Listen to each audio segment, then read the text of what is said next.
Today on The Crafty Chemist, we will be doing heat embossing. This is a sample card that I will be making. I love how the gold embossing is on this card. It makes it look so elegant. First, I started with a piece of Serenity cardstock, and I cut a rectangle out of it using the rectangle thin cuts. For the stamps, I will be using the December stamp of the month, Happiness Never Grows Old. I decided to use my Misty stamping platform so I can place the stamps exactly where I wanted to on the paper and do it all at once. This makes it really easy to do multiple cards. So I arranged them on the stamping platform, put the lid down to grab the stamp, and then put it up. Now I am using the AntiStatic pad and just rubbing it over the piece of paper. This makes it so that the embossing powder doesn't stick all over the paper. It's only going to stick where you stamp it. I will be using Versamark as the ink. So when you're doing embossing, you want to use something like Versamark or a pigment ink. That holds on to the embossing powder very well. So I'm just inking up my stamps really well. I don't want to miss any spots. I'm making sure that my paper is exactly in the space where I wanted it. And now I'm going to put the lid back down and I'm rubbing over the stamps to make sure that there's a good contact between the stamp and the paper. And I rub around it several times, pushing down especially in the middle of some of those bigger stamps because sometimes those don't get inked up very well. Now I'm going to take it off. With Versamark, you can't really see the stamps. If you look closely, you see a little bit of a shadow of the stamps. But don't worry, it is definitely there. Now I'm putting down a piece of scrap paper. That's just regular typing paper. And I'm going to be using the gold embossing powder. If you don't have a piece of plain typing paper, you can use a coffee filter, anything like that, to just collect the unused embossing powder. Now I am pouring it on top of my paper that has been embossed. I'm going a little heavy with that. You don't necessarily have to do that. Just make sure it's covering your stamped images very well, and then I shake off the excess. And you can see, especially because I used that AntiStatic pad, there is no embossing powder besides on the space where it was stamped. Now I'm putting the excess back into the jar. That's why you want to use some kind of paper to capture all of the embossing powder that's not used.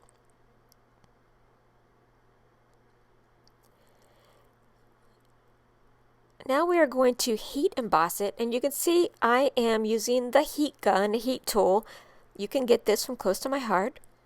I'm also using a pair of tweezers to hold the card because that heat gun really does put out some hot air, and so you don't want your fingers nearby. It can burn your fingers. So if you look closely, you can start to see the embossing powder turn from the powder into the nice gold embossed image. So can you see it starting to change, starting to get shiny? It's very satisfying when that turns from the powder into the shiny image. And you just make sure that you get every little spot. Now the heat tool from Close to My Heart is a very good one because you can hold it pretty close to the paper and it doesn't burn the paper. If you have another type of heat gun, you want to make sure that you continually move it around, otherwise you will burn the paper. Also, you can burn the embossing powder if you leave it on too much. As soon as you see it turn shiny, you want to move on to another piece of the cardstock. I'm just getting the last little bit. That last rose up at the top. There you go, you can see it turn. And look how shiny. One thing I want to point out is the rectangle thin cut. You can see how it puts the little stitch marks around the edge. I like to cut it out first and then emboss on top of it. Okay, because then the embossing can get into those little stitch marks. Okay, now I'm going to put my sentiment on, and I'm going to use the sentiment Warm Winter Wishes from the Elegant Snowflakes collection.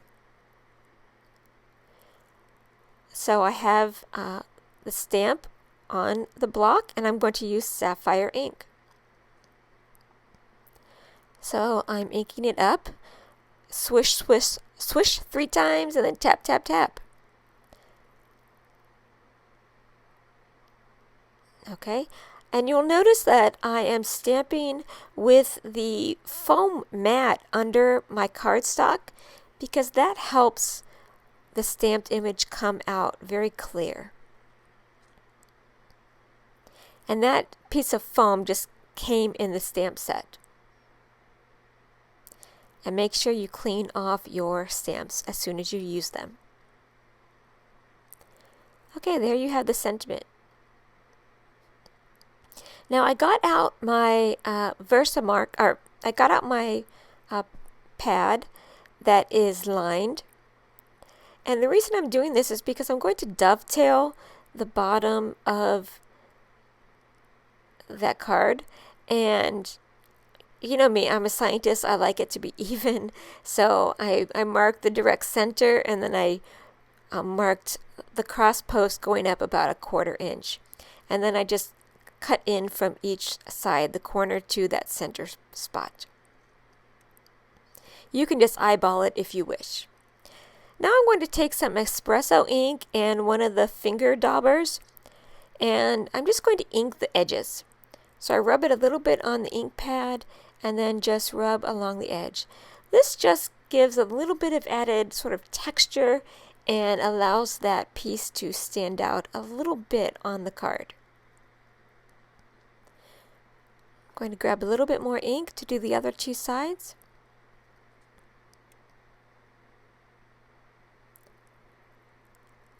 I think it really adds just a little bit extra touch to your cards if you ink the edges like this.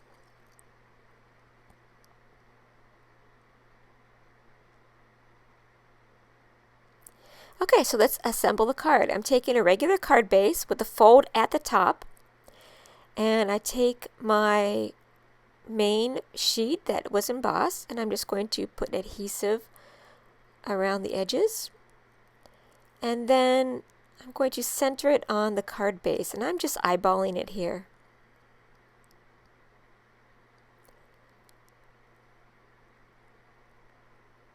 I love the look of that. Look how shiny it is. Now I'm going to take a little strip, and this was one of the zip strips from the top of the pages in the Serenity paper pack.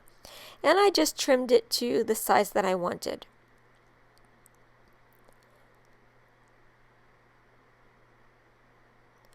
And I'm going to put adhesive on that.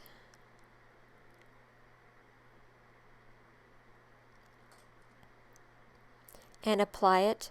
And I tried to apply it where it wouldn't be covering up the flowers very much. And now I'm going to be adhering the sentiment to the card, and I'm going to pop it up. So you can use 3D foam tape or the 3D foam dots. I am going to use the thin 3D foam tape. Okay, so I'm using the thin one. And the reason I'm using the thin one is because I'm probably going to send this in the mail. And so I like to use the thin one better because I feel like it can go through the mail without having to add extra postage. So I apply 2 strips of this, and this is the 1/2 inch size. Take off the backing sheet and then adhere it to my card. I'm overlapping the zip strip a little bit and putting it right up against the edge of the Serenity paper. And now to just finish it off, I'm going to use these Belle pearls. You can use glitter gems if you prefer, you can use the Bluebell glitter gems or you can use the gold glitter gems. Here I just decided to use the Bluebell because it matched the background Serenity paper. And I put 3 on in that triangle design, which is pleasing to the eye. So there you go. Look how beautiful that embossed card is. It's simple but very elegant. Here's another embossed card that I made using the same stamps. I just made one of the big images, stamped it on white cardstock, and then I cut that out and colored in the image using that True Blue TriBlend marker. And for the leaves, I used one of the metallic gold inks, the metallic gold pen. And then I used some gold glitter gems on there. That is also using the Serenity paper. And then the last card I'll show you is a gatefold card where I embossed the sentiment in that gold. It's a very simple card, but that embossing really makes it elegant. And here I'm using the Jingle Joy Scrapbooking stamp set, and I'm using one of the mix-in papers. I love this sort of sapphire snowflake and stripe design.